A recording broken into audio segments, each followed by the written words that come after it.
제3의 존재 인조인간. 시뮬레이션 가상게임을 즐기고 나서 문득 바깥 정원을 내다보고 있는데 기온이 매우 급상승하고 있다는 사실을 발견할 수 있었다. 정원에서 자라고 있는 화초들이 뜨거운 기온을 참지 못하고 축축 늘어지고 있었기 때문이다. 이때 인조인간 서너 명은 벌써 정원을 여기저기 돌아다니며 늘어진 화초들을 위하여 시원한 물을 뿌려주고 있었다. 정원에서 뛰놀던 동물들도 더위를 못 참겠다는 듯 인조인간에게 다가와 물을 끼얹어 달라는 표정으로 애교를 떨고 있었다.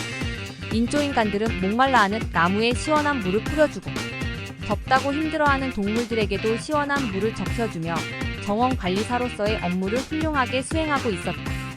너사미의 계절은 이제 막 초가을로 접어들고 있어서 비교적 선선한 날씨가 시작되고 있다고 하지만 지구의 날씨로는 적도의 여름보다 뜨거운 기온이었다.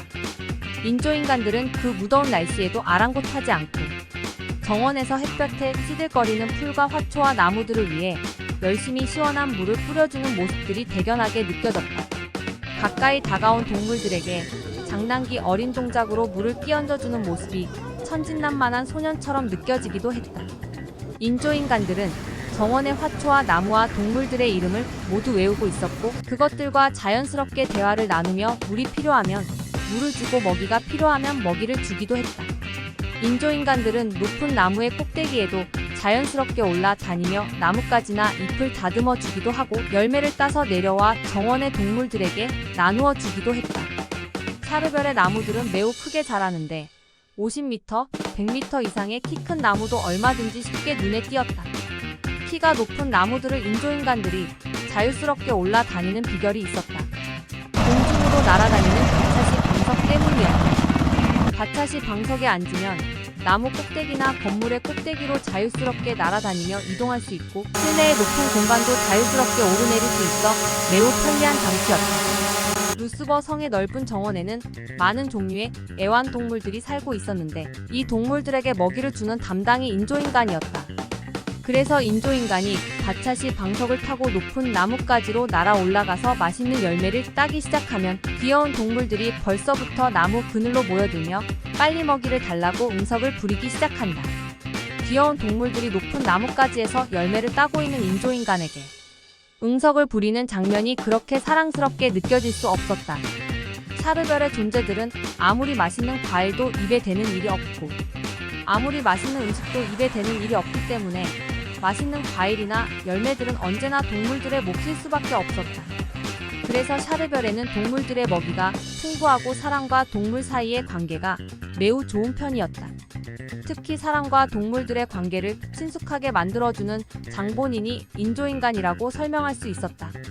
인조인간들이 사람을 대신해서 동물들을 사랑으로 돌보고 있기 때문이었다.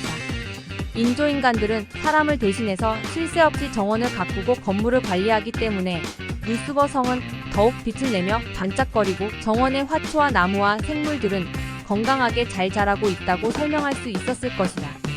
인조인간들은 집안의 정원만 잘 가꾸는 것이 아니라 성 주변의 초원과 숲을 가꾸는데도 항상 열심히 앞장서서 봉사하고 있었다. 샤르별의 도시와 마을의 넓은 초원에는 항상 많은 무리의 인조인간들이 떼찌어 다니며 열심히 일하는 모습들이 보이는데 초원에서 자라고 있는 풀과 화초와 나무들을 가꾸는 일을 모두 전담하는 것이 인조인간들의 몫이기도 했다.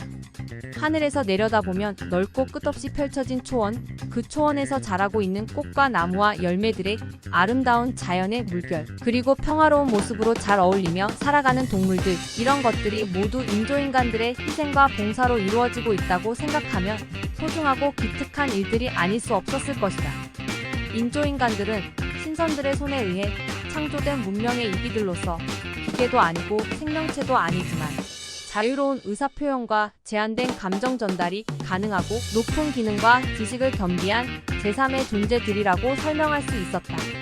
제3의 존재들은 4차원 문명 세계의 일원으로 나날이 진화되고 있었으며 샤르별 인류들의 영원한 충신으로 희생과 봉사를 마다하지 않는 좋은 벗들이기도 했다.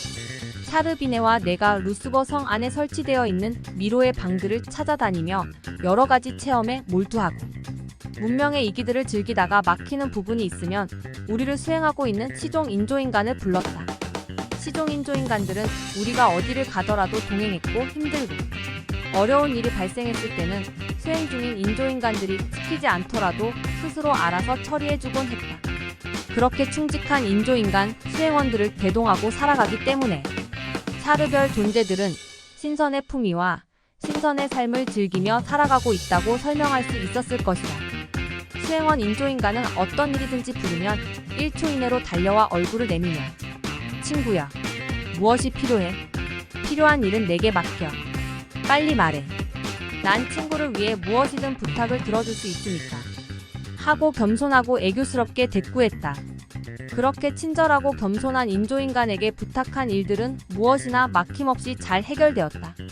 힘든 일, 어려운 일을 무엇이나 척척 해결해주고 들어주는 인조인간들은 만능 해결사란 생각이 들었다. 인조인간들은 참 좋은 친구들이었고 인조인간들의 도움으로 사르별 여행은 훨씬 편리하고 좋은 추억들을 많이 쌓아갈 수 있었다.